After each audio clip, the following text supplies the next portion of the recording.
পহেলা মে দিনটি মেষ রাশির বন্ধুদের জন্য অত্যন্ত শুভ ও ফলদায়ক হতে চলেছে।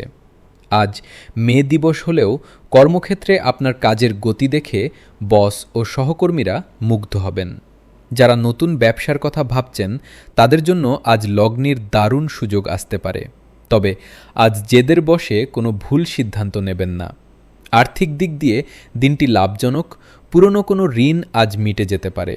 পরিবারে খুশির আমেজ থাকবে এবং জীবনসঙ্গীর সাথে মনোরম সময় কাটাবেন। আজ আপনার শরীরে প্রচুর এনার্জি থাকবে, তবে হাঁটা চলার সময় সাবধানে থাকবেন। শিক্ষার্থীরা পড়াশোনায় ভালো ফল পাবেন এবং প্রতিযোগিতামূলক পরীক্ষায় সাফল্যের যোগ আছে। আজ আপনার শুভ রং লাল এবং শুভ সংখ্যা 9। দিনটি শুভ করতে সকালে সূর্য প্রণাম করুন এবং গুড় দান করুন। আজ আপনি মানসিক শান্তি ও বিজয় অনুভব করবেন।